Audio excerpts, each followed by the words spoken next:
So yeah, there's just so many weird, you can't place them in the same building, but they had to have been situations.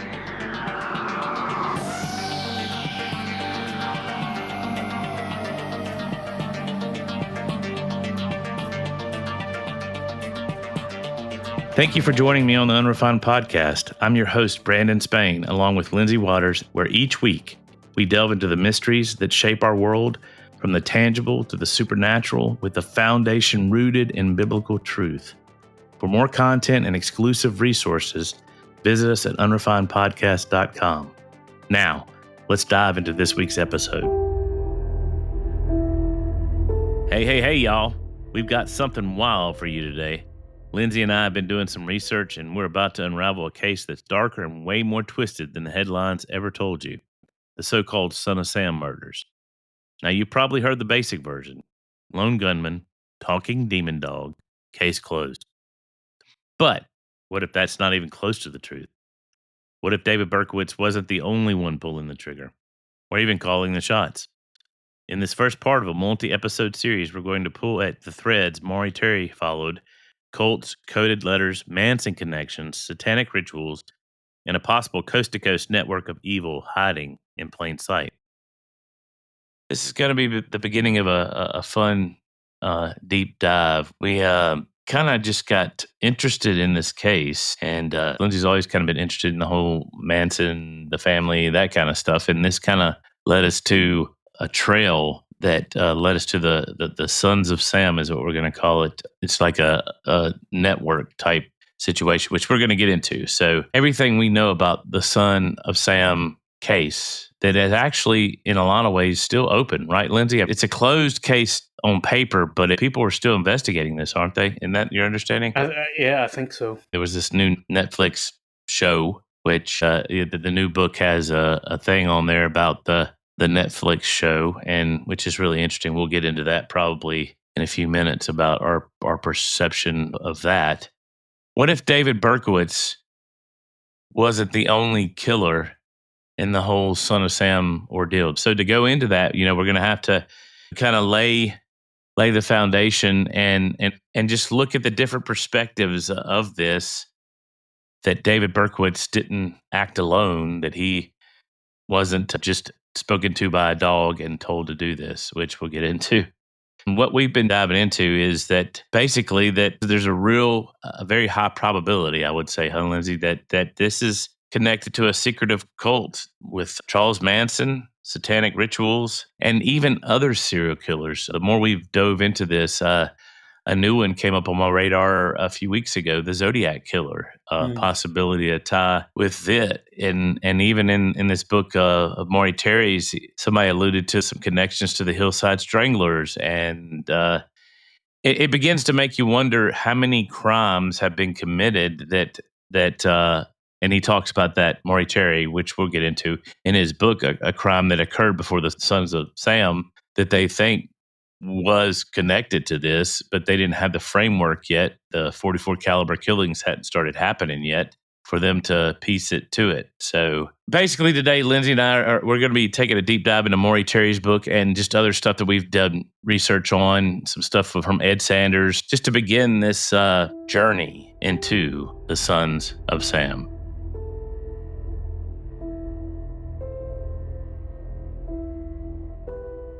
So, Lindsay, just give us a basic overview of the general case, what's known, and all that out there.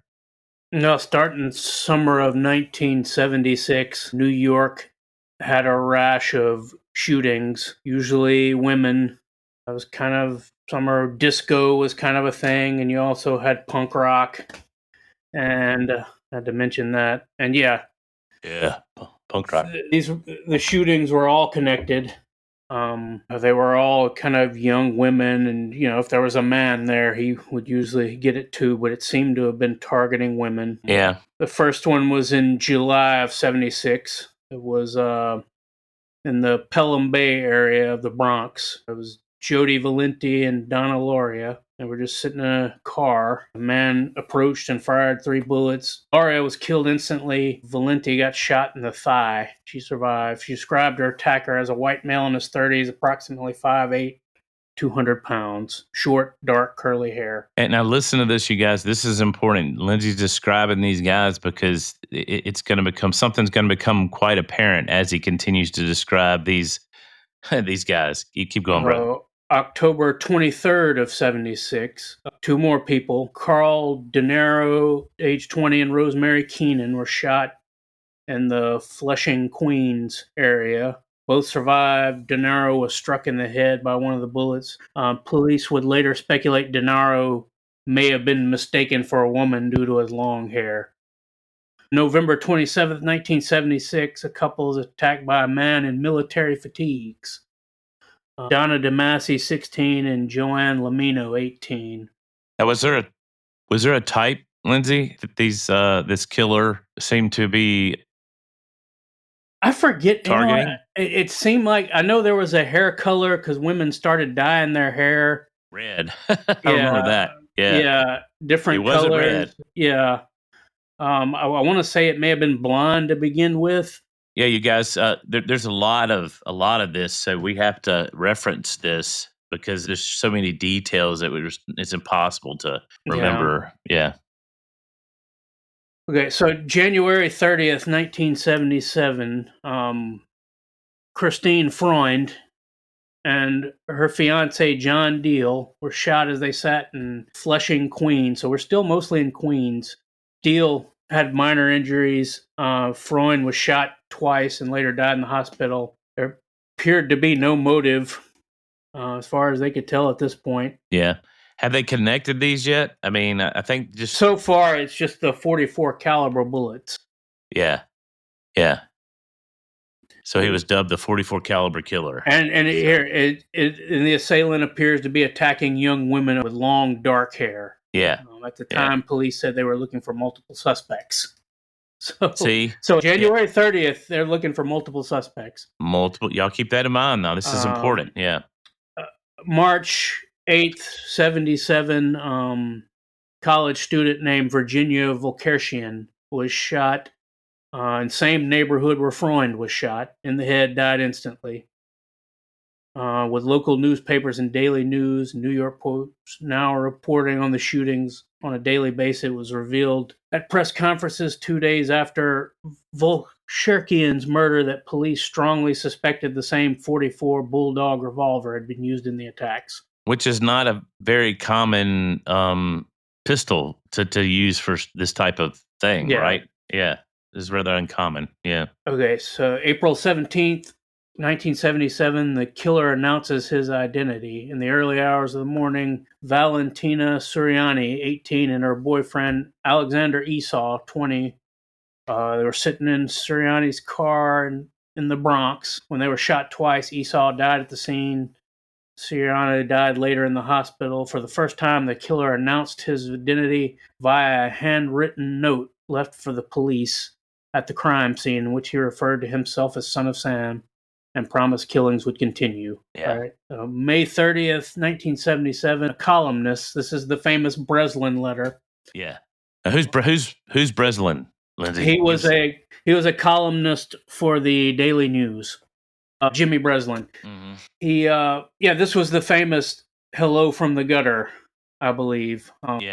Letter, which was an interesting letter. We'll talk about it later. June 26th of 77, a couple attacked outside of a club. Judy Placido and Sal Lupo were shot while sitting in Lupo's parked car. Both survived injuries, with Lupo reportedly telling the police he and Placido had been discussing the Son of Sam killers only minutes before the attack. July 30th, 1977, the first attack involving a victim with blonde hair. This was an important one. Yes. Robert Violenti and Stacy Moskowitz were shot in Valenti's car while on their first date. Valenti would lose his left eye. Moskowitz would die 18 hours after the attack. Again, this is the first one with blonde hair. Days later, an eyewitness would come forward, I believe that's claiming to have seen the man with what looked like a gun minutes before the Brooklyn shooting, and other police officers were writing parking tickets in the same night. One of those was definitely Berkowitz. He got ticketed that night. Yeah. He was there. He was there. Yeah. Stacy Moskowitz, one of you guys, is super important. I never will forget when we watched footage on the Netflix stuff and then in other places of her mother. Her mother was just distraught. It showed. I don't know how they got away with this in the media at the time in the 70s, showing her and just she was beaten on. I don't remember if it was a police officer or her husband. She was so angry and mad, and that just stuck in my heart, seeing that mother, feeling that way. And she developed a hatred for Berkowitz. But the interesting thing is it flipped later and she became an advocate. She knew he was a criminal, but she became an advocate for another theory, which we'll get to later on. Yeah.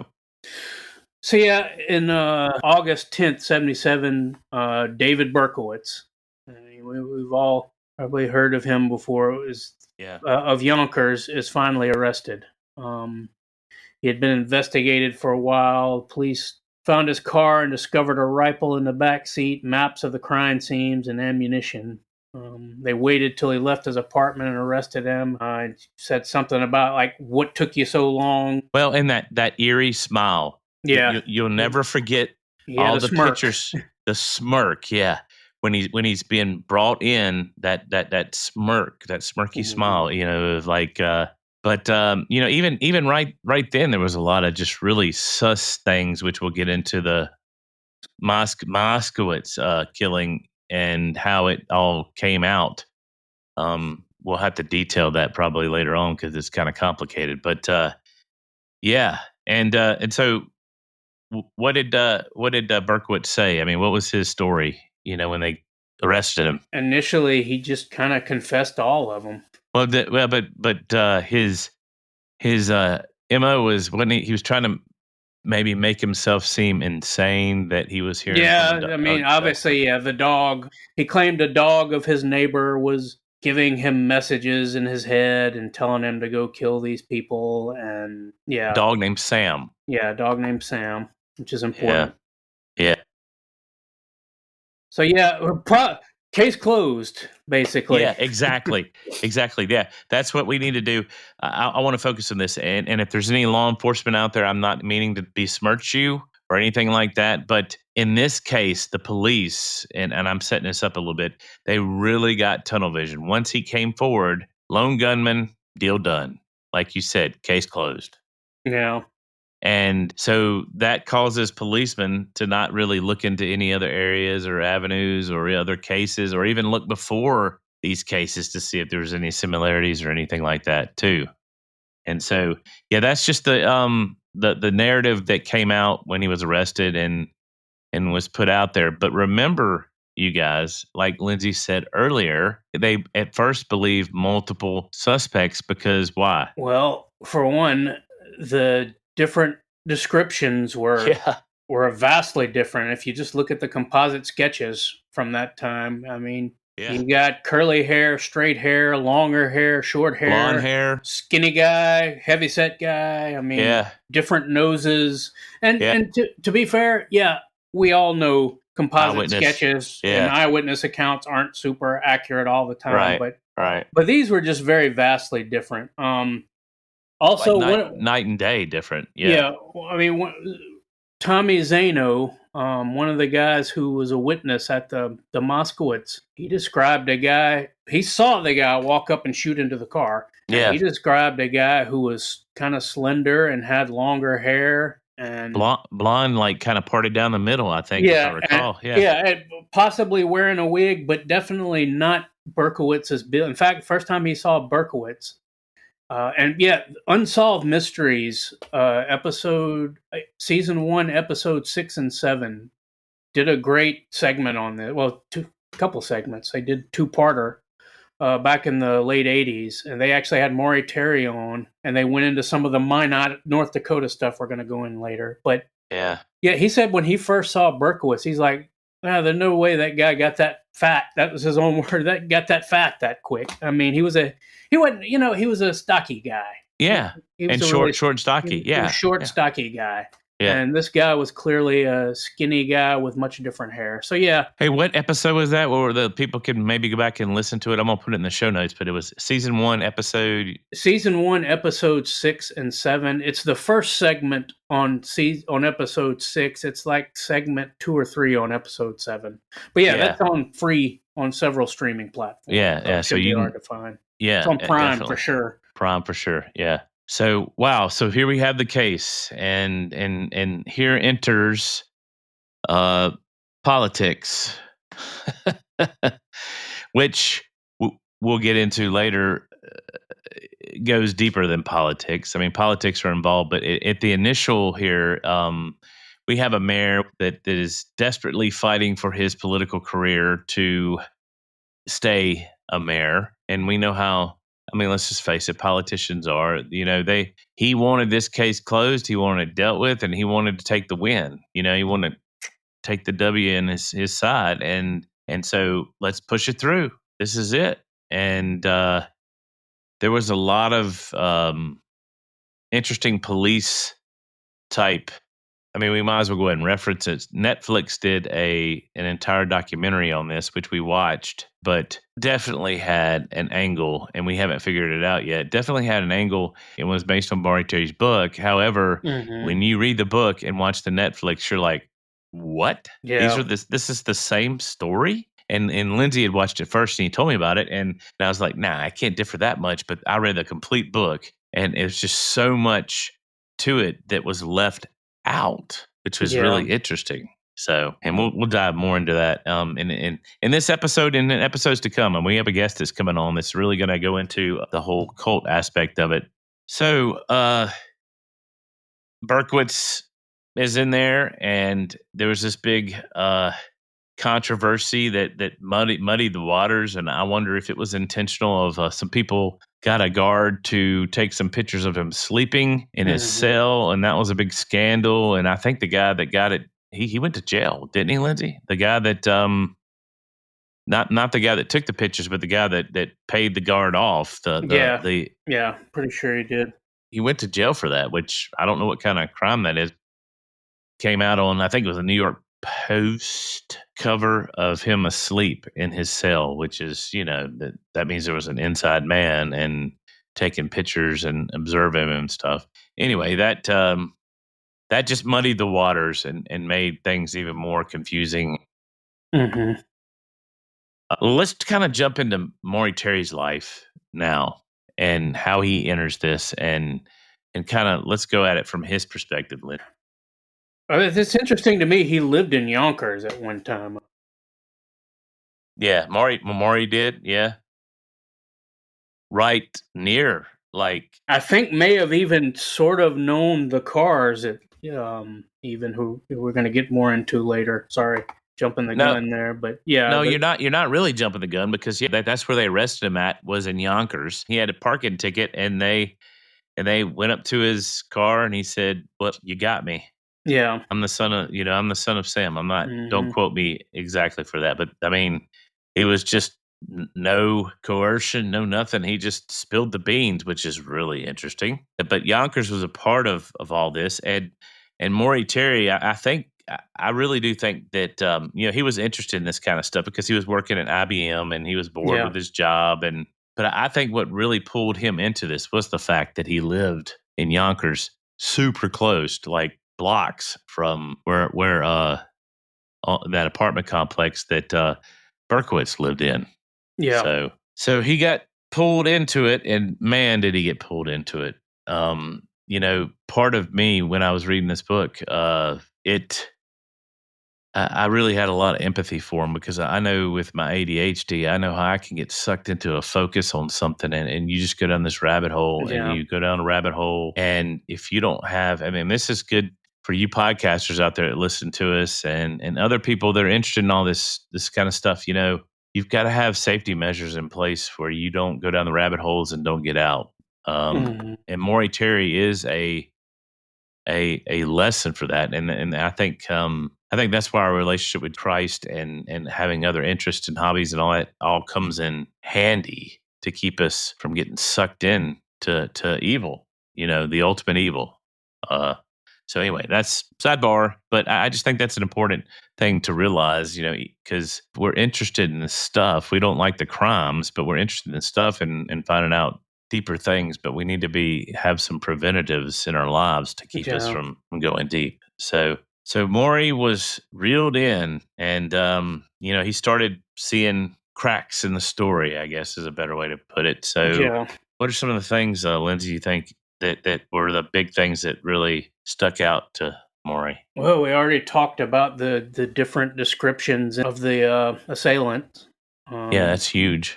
And the handwriting of the different letters. The handwriting of the Breslin letter, and just the style and sophistication of it. Well, the codes, right? Yeah. I mean, it appeared, and I don't want to insult Berkowitz because I mean he's a Christian now, and I'm for him. I'm glad he's a brother in the Lord. But supposedly, I'll throw that in. I don't want to, but I'm going to believe the best.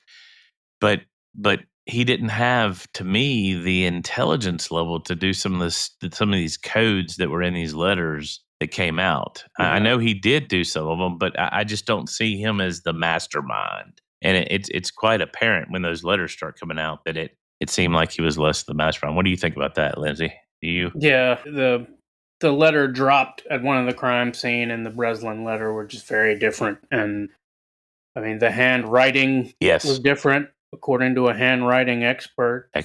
Yeah. Yeah.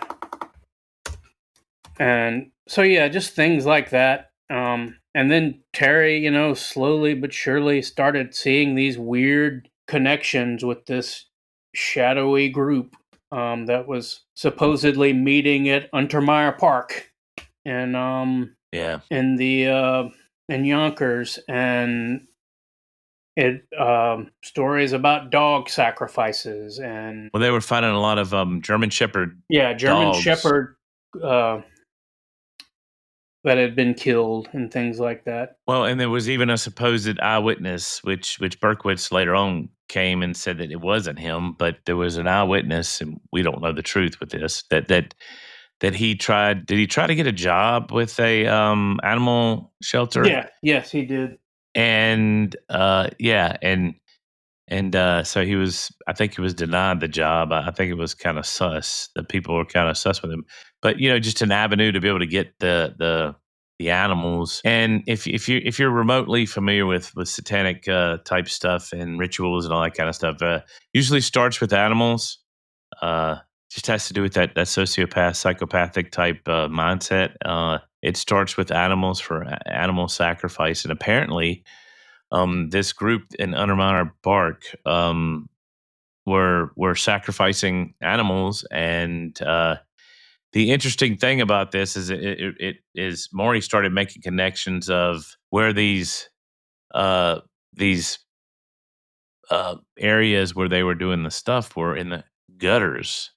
And so I don't know if that's a good time to talk about that, but they went in there, and there was obviously satanic graffiti, which kids do. We did it. I mean, I hate to admit it. Before I was saved, when I was a teenager, I used to put pentagrams on stuff, and we did a big Iron Maiden Eddie on a building one time. We did this whole, if you're familiar with that, we did Eddie from Iron Maiden. So just because there's satanic graffiti doesn't mean it's a cult or anything more than kids. However, in this situation, correct me if I'm wrong, Lindsay, I think they found animal carcasses. I mean, in the gutters, did they find, or was that just at different places around the trail? I know they found them in Untermeyer Park. But, yeah. I don't know if they found them in the gutters or not. Yeah, and and they found one with his ear cut off. Remember that. That's gonna be important later. And but also in Untermeyer Park, I think there was a Son of Sam symbol on the wall in the gutters. There was some sort of it was something that pushed them beyond just a pentagram and just beyond kids sitting down there drinking beer and smoking pot and being stupid. And it had a weird macabre feeling. As a matter of fact, Maury Terry talked about in there.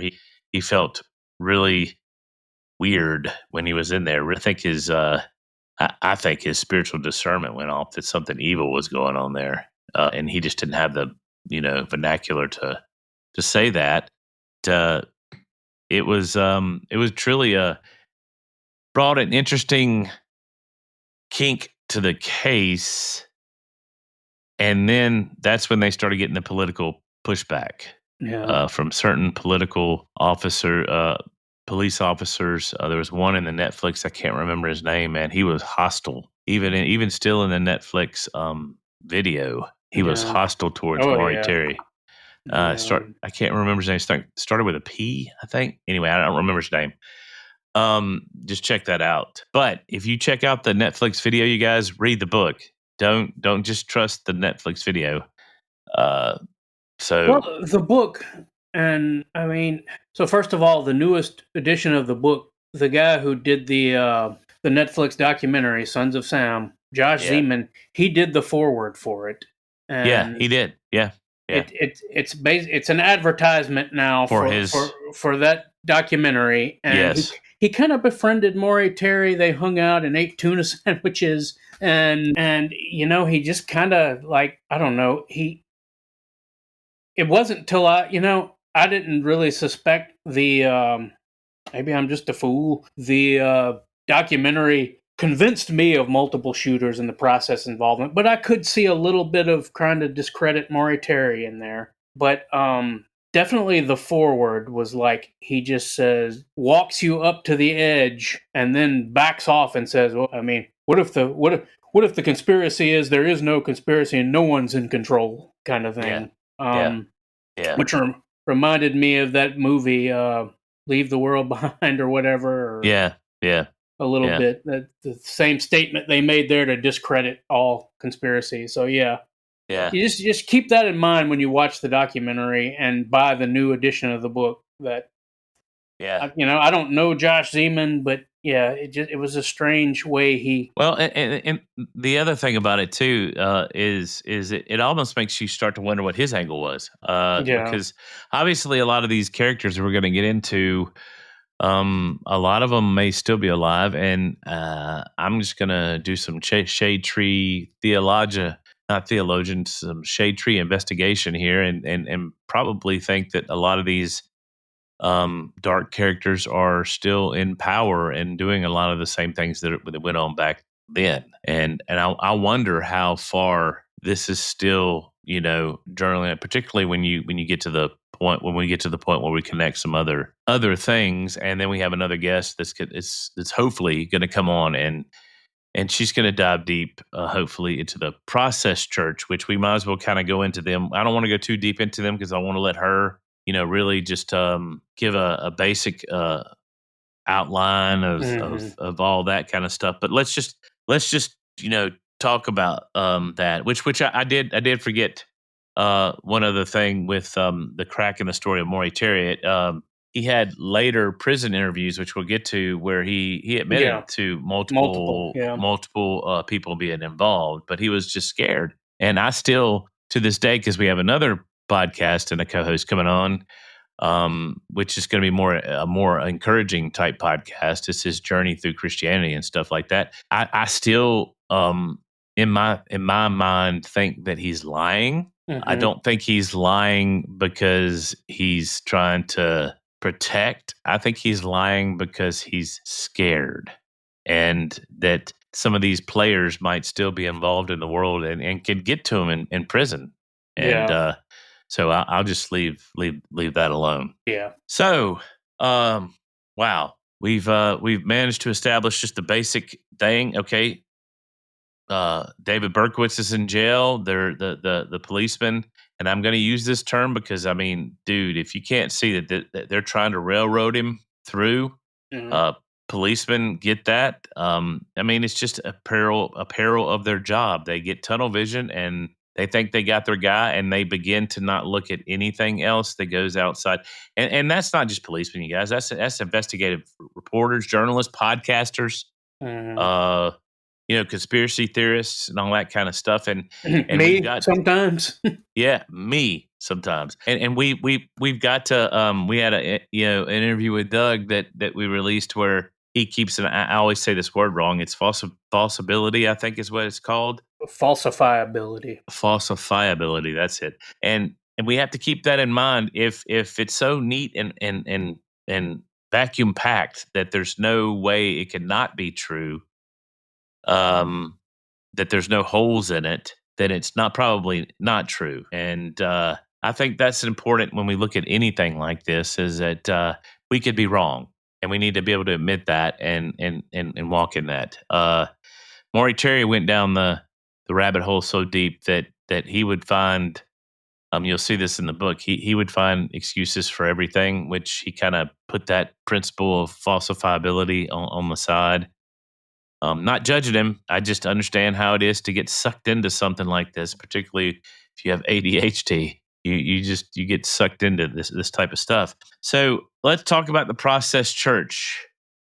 This is where Maury started pulling the proverbial thread of the sweater here, and as he started to pull with these cracks in the story, it led to going beyond just a few kids or a little satanic neighborhood gang cult that a few of the guys were involved in. And so let's Lindsay, let's talk about the Carrs.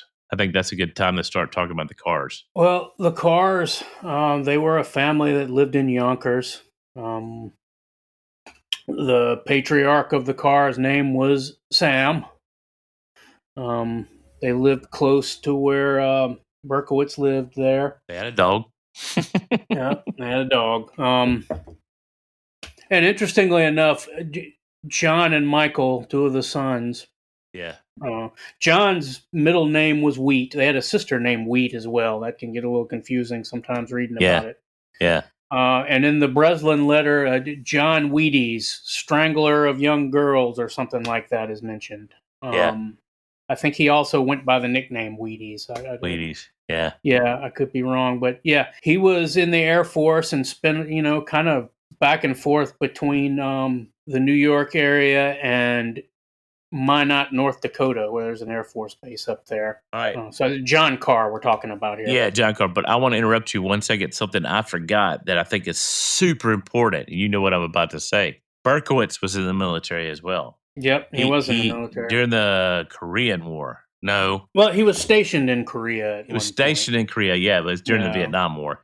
And so, we have several, and I'm just going to leave this out there for y'all to use your imagination. We have several government ties in this story. So, I imagine we'll get to that when we have our other guest on the show. But, yeah. And Michael Carr, the other brother, was he the younger brother? Younger or older? Who was older? I want to say Michael was the older and John was the younger. Younger, yeah. Michael was a Scientologist. That's important. Did we go into? Are we going from Carr to the Process or? Yeah. Okay, yeah. So yeah, Scientology. That's important. After Berkowitz was arrested and a lot of this happened, John Carr just takes off and goes back to Minot, and mysteriously offs himself.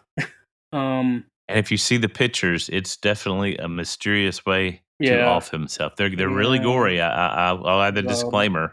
Marlin 3030, the gun fell onto his legs in a funny way. He seemed to be in good spirits around the time.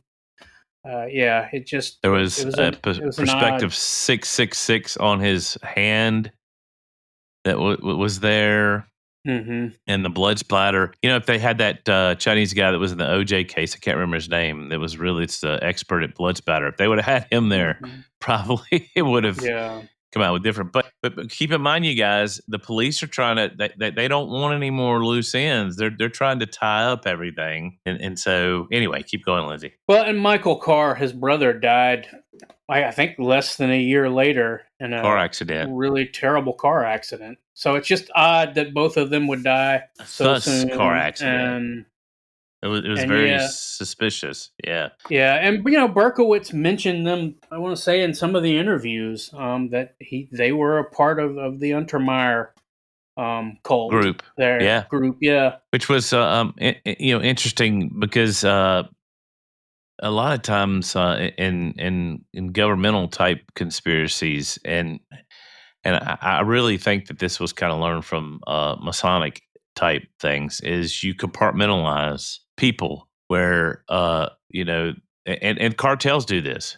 You compartmentalize people, and therefore you don't know who the boss is, and that person, that group doesn't know who the upper is and who the upper is, and you hear rumors, but they compartmentalize, and so this group was bigger than just this little group in Untermeyer Park. It was Mm-hmm. part of a wider network, but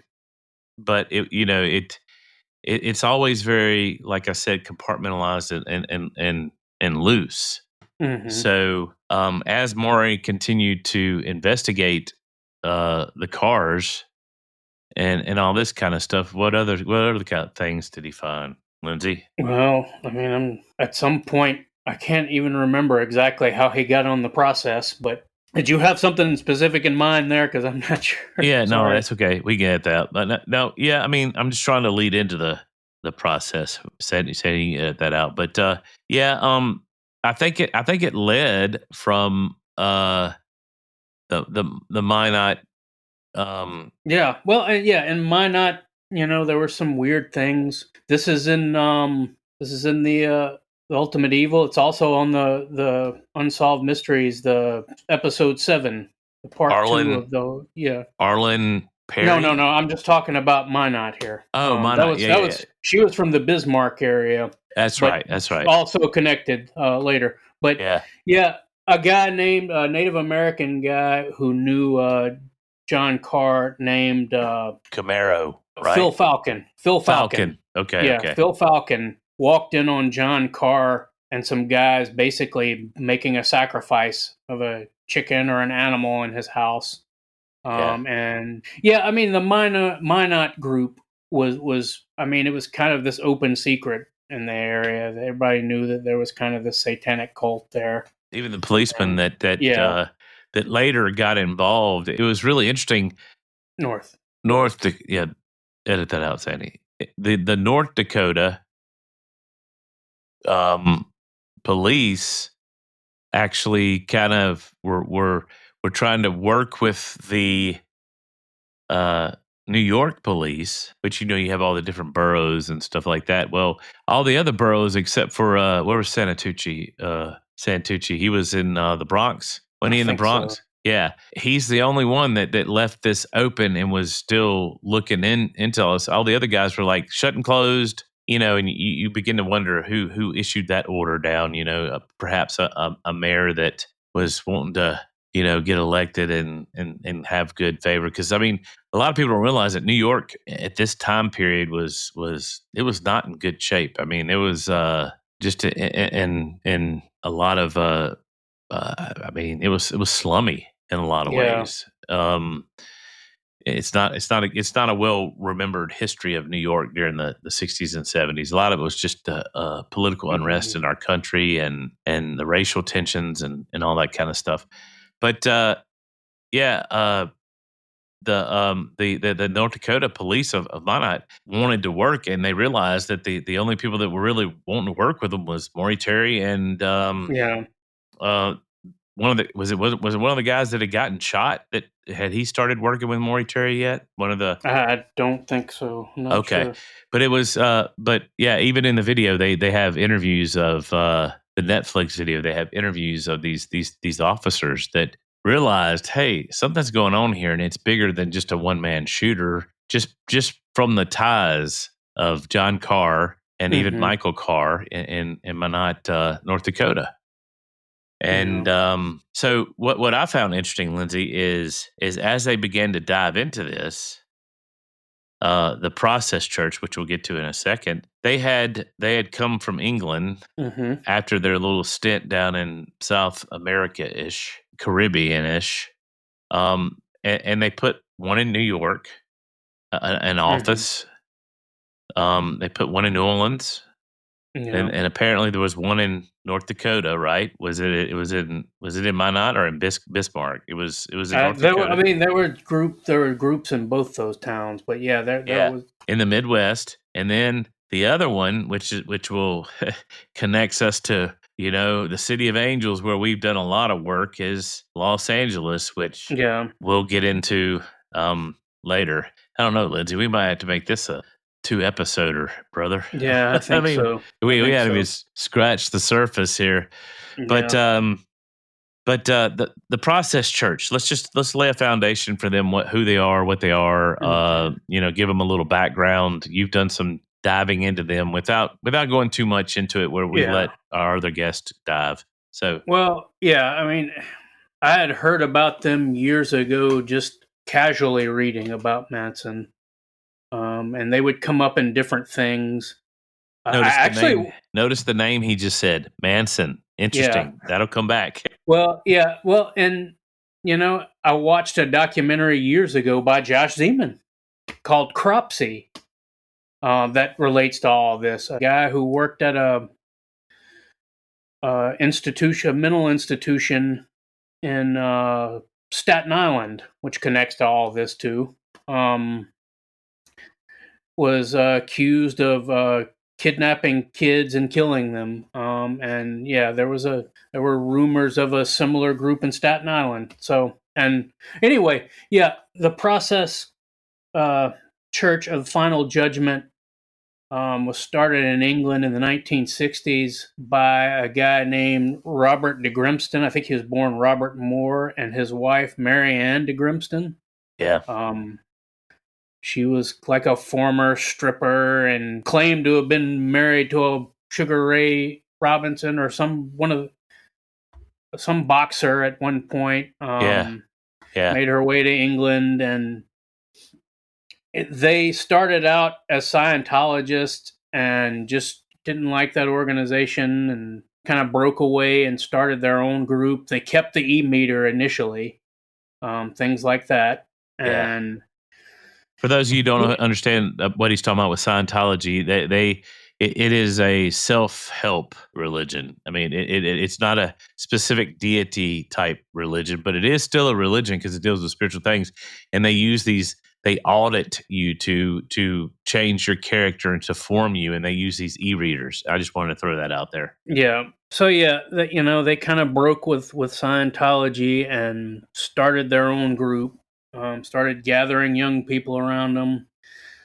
And their sort of theology was this very strange sort of almost kind of a trinity of Jehovah, Lucifer, and Satan. Those Lucifer and Satan were like two different gods. Very Zoroastrian to me. Yeah. I mean, it had a real Zoroastrian effect to it, which, anyway, keep going. Yeah. So, yeah, of course, Jehovah represented order and rules and sort of this very ascetic religion.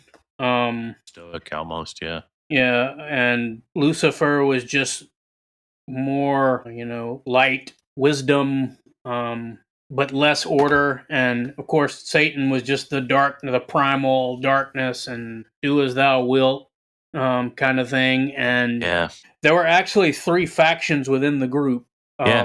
They would around choose these 3 different gods or aspects of God. And so the idea to them was this merging of Satan and Christ. That was a big part of it to them, which is very much what you see in Manson later. Yes. He seemed to borrow a lot of ideas from them, and but it's really downplayed in most, except for Ed Sanders. It's really downplayed in, and let's take a divergent here. Okay, Ed Sanders was a biographer of what was his name of his book, The Family and the no, he didn't. Ed Sanders did The Family. It was just called The Family and the Doom Buggy, something or other. I don't know. Anyway, it's really cracked me up. I love the title of it. But when it was issued in England and had stuff about the Process Church actually sued. Mm-hmm. And this book was about Manson, you guys. It was about Manson, not anything we're talking about now. But it made them take the whole chapter of the process aspect out of it. Actually, we had to do it in the United States. Because they won in England. Yeah, that was this weird thing.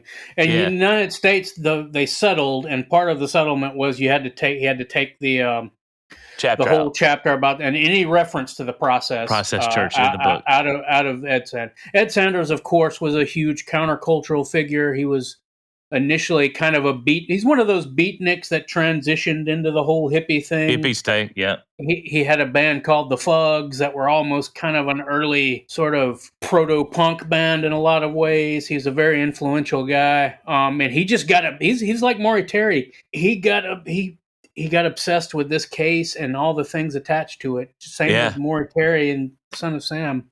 Ed Sanders just really latched on to this case. He just started making newspaper clippings, and the process came up again and again in his research. And what's fascinating about it is you got to realize that these guys aren't Christians. These are not coming from a Christian worldview or even any sort of what we would call a theistic type worldview in that sense. Mm-hmm. And a lot like the Church of Satan, it was more principles and ideas than it was a deity, so to speak. Which we'll get into another guy named Michael Aquino later, who actually took it and made it more deified type thing. But the Process Church, they left Scientology because, and this just shows the hubris, because I think they didn't think that Hubbard was. Basically, the quote was they were making little L. Ron Hubbards, and they saw, quote, so much more potential with the e-reader and stuff like that. So they started. What was the name of the consciousness? Before it became the Process, it was named Consciousness. I should have wrote this down. It's super important. Consciousness Awareness Movement. Does that sound right? We can edit this out. No. You know what I'm talking about, though, right? Yeah, they did have a different name to start out with. Yeah. I mean, they started out, not satanic and full-blown, occultic. Yeah. I wish I need to know the name of it. You can edit this out, too. Compulsions analysis. Okay, let me. So they started out with compulsions analysis. And obviously, from what I've read and researched, they were really quite good with this. Of course, Robert de Grimston was the head, supposedly, which we'll get into later.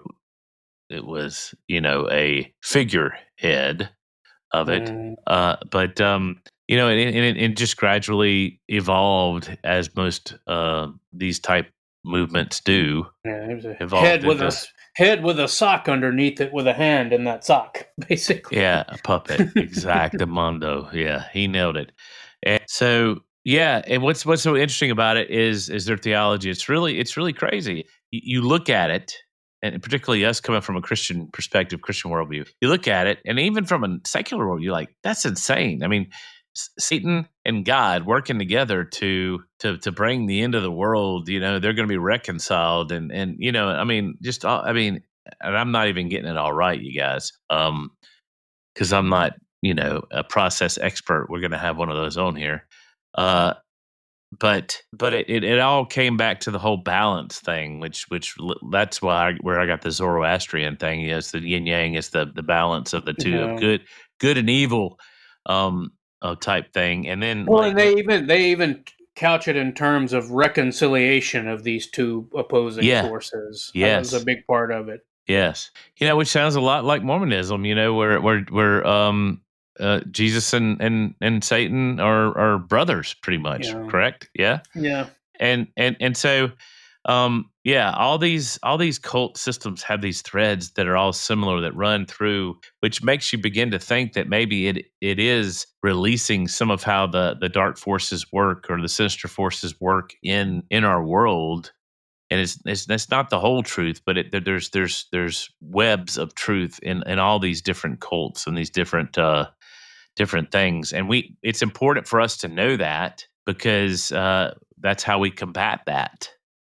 And that's one of the reasons why we're doing this podcast, is to, your enemy, and you know how your enemy works, and so, but Lindsay just got into the alleged ties to the Manson family, the Process Church. He was Why don't you, Lindsay, talk a little bit, because I mean, you're like, to me, you're not. I wouldn't say a Manson authority, but you know Manson really well, a lot better than I do, as far as his background. You've read a lot. I mean, a lot. So talk about his whole journey with prison, and then his enlightenment and process in Scientology and all that. Can you go in that? Well, like a lot of the process cult and a lot of process associate people, he started with Scientology too while he was in prison.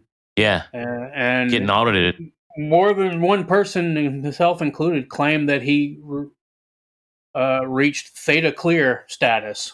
That's where you get all those thetas out of you or whatever. I forget exactly how that works, but Creatures.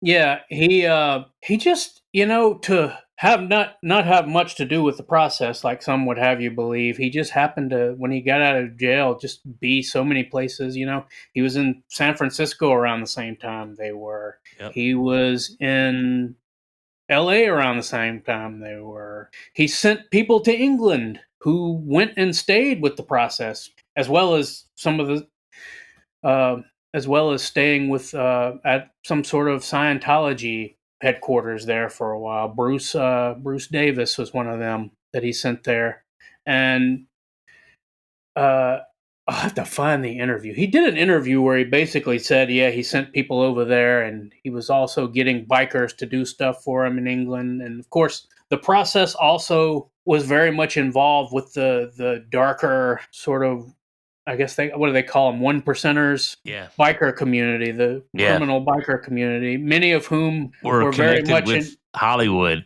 Yeah. Yep. The Rolling Stones. I mean, they had them do a concert for them. Security for a concert. Yeah. The process was doing the same sort of thing. They wanted to hook up with the biker community and use them as part of their network. Well, Manson did the same thing. He had several bikers that lived more or less defected to him, but he also used them. He was involved in some of their drug running.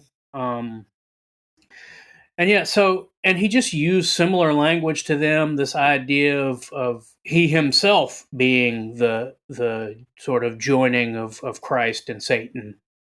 Yeah. And, at one point he was wearing black capes, using a lot of similar. There was a process group related, shadowy, very little known about them, that had a group called the Grand Chignon.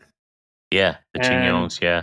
At various points, Manson family members were referring to him as Big Chignon or something like that. Yeah. So yeah, it just, the process visited him in prison after he got arrested for the Tate LaBianca murders, and after they visited him, he stopped talking about them for the most part. And yeah, not a coincidence, huh? Mm-hmm. In our business, there's not many coincidences. He knew a guy. What was the guy's name? I need my Sanders book here. He was a leather worker in California. Tex Watson at one time was also doing leather work. Yeah. And so that was part of the connection. He made a lot of the buckskins for the hippies and people in that area, was a member of the process, and he definitely would have known him. Yeah. So yeah, there's just so many weird. You can't place them in the same building, but they had to have been situations with Manson in the process. And later he made weird remarks like, yeah, I am de Grimston, when asked about him. Yeah. He likes to be esoteric, or appear esoteric at least. So there's no telling what exactly he meant by that. But yeah, he borrowed heavily from the process. Yeah. Well, it makes me. We've done a podcast about the family of God, and I wonder if there's any connection there with somewhere in there. And that's just me speculating. We hadn't gone down that road or whatever, but as you see, as we go further into this whole process, there's a lot of connections to a lot of people that you wouldn't think were connected to process, which the Scientologist wouldn't like. This ultimately connected back to them, not necessarily institutionally, but doctrinally or methodology. How you say that word? Their MO. How about that? Mm-hmm. That's a better way to put it. And when we did our Laurel Canyon stuff, there was a guy that we relied on his book, pretty heavy, but we did a lot of other stuff too. I mean, you got to realize when we do research, we don't just read one book and watch some YouTube videos. We get into it. There's a lot of people out there. I mean, Ed Sanders has a whole plethora of documents that weren't in his book that are accessed out there by a podcaster that we're not going to talk about right now, but that go into a lot of this stuff that Ed Sanders wasn't able to really put out there because of his gag order from the process. Lindsay, I think we need to stop here. Yeah. All right, y'all. That's just the beginning. We've laid out the basics. We've scratched the surface of the Berkowitz story, and it's already looking like this rabbit hole goes a whole lot deeper than we've been told. But here's the thing. Next episode, we're diving straight into the cult network, secret gatherings in Yonkers, bizarre rituals at Untermeyer Park, and connections that reach from coast to coast. It's not just conspiracy talk. We've got names, places, and patterns that'll make you rethink everything. So make sure you're subscribed, tell a friend, and come back next time as we follow the trail into the shadows. The Sons of Sam story is just getting started.